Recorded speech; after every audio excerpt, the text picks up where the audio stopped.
और ये जो टैलेंट है लाहौर कलंदर का, ये एक तरफ, यही आपकी बड़ी अचीवमेंट है। अब आप शाहीन शाह की बात करें, हारिस रऊफ़ की बात करें, आप तो क्योंकि इनसे मिलते भी हैं, ड्रेसिंग रूम के अलावा भी मुलाकातें होती हैं, इनकी पर्सनल अगर कोई बातें, कोई वाक़यात शेयर करें, ये मिजाजन लड़के वाकई में इतने एनर्जेटिक और वो हैं, या वैसे इनकी हैबिट्स किस तरह की हैं, किस तरह के इनके मिजाज हैं, ज़रा कोई वाक़या कोई ऐसा हो, क्योंकि आप खुद माशाल्लाह आपकी हिस्से मज़ा जो है वो इतनी भरपूर है। और वर्ल्ड कप पे भी कोई, आई एम श्योर कि आपकी महफिल में कोई बोर नहीं होता होगा। नहीं ऐसी बात नहीं, मैं आपको ये बता रहा था कि अभी एक तो क्रिकेट से मेरा कोई उस तरह का लगाव और वो नहीं है कि मैं क्रिकेट को देखूं या उसको करूं। आपका लगाव नहीं तो फिर किसका हो यार? देखिए उसकी वजह ये है कि मेरा ये काम नहीं है। मैंने फिर वही चले जाते हैं, टेक्निकलिटीज में नहीं मेरा जाने की जरूरत नहीं है मुझे, और इसलिए मैं ड्रेसिंग रूम का हिस्सा नहीं होता। अच्छा ठीक है, ड्रेसिंग रूम में समीन होता है, पार्टनर है मेरा भाई, सो वो मैनेज करता है क्रिकेट, वो देखता है आके भाई के साथ। सो मैं आपको एक किस्सा, अभी हारिस को चोट जब लगी तो उसको मैंने फ़ोन किया, मैंने कहा हारिस चल ऐसा कर, अब ना तू कपड़े बदल और ओनर बन के ओनर बॉक्स में आके बैठ जाए और फिर सारी की क्लास लेके तूने बल्ला क्यों नहीं ठीक पकड़ा।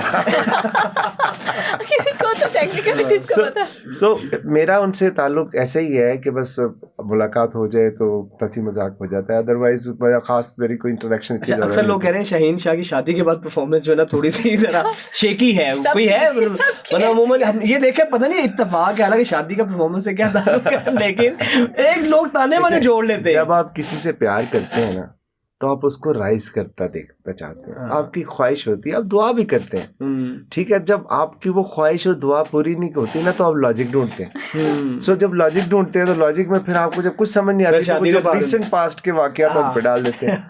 ठीक है, मतलब आप सोचें कि एक दफ़ा जब अब तो शुरू में हार रहे थे, सो मुझे एक पीर साहब का फ़ोन आया यहाँ से, उन्होंने कहा जी आप जो है ना आप जीत सकते हैं। मैंने कहा अच्छा कैसे? आप सारी टीम को वज़ू कराएं। मैं कहा ब्रैंडन को कैसे कराऊंगा?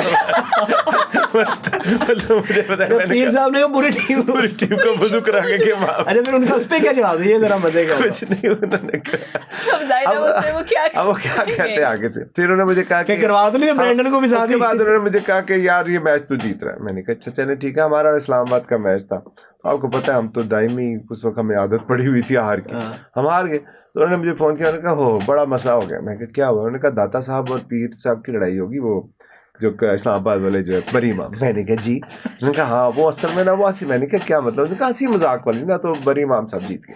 अच्छा अगला फोन का मुझे आया, असल मैच ग्राउंड में नहीं हो रहा था, असल मैच उनका ख्याल है कि बरी इमाम। अब आप इससे अंदाजा लगा लें कि हमारे इंटरेस्ट लेवल किस हद तक है क्रिकेट को लेकर। तो हिमात में हम लोग इस हद तक यानी कि खेल की चीजों को, तो आप सोचे इससे गेम ना, गेम का मसला क्या है, मतलब क्या गेम का? मुझे ये बताएं, जब ये कहा कि वो जरा उनका मजाक में बरी इमाम साहब जो हैं वो जीत गए दाता साहब वाले, तो आपने उनकी इस लॉजिक पे आपका क्या रिप्लाई था?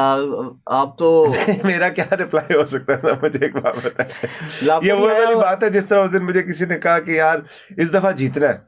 मैं कहा यार गेंद पकड़ा दे या बैट पकड़ा दे।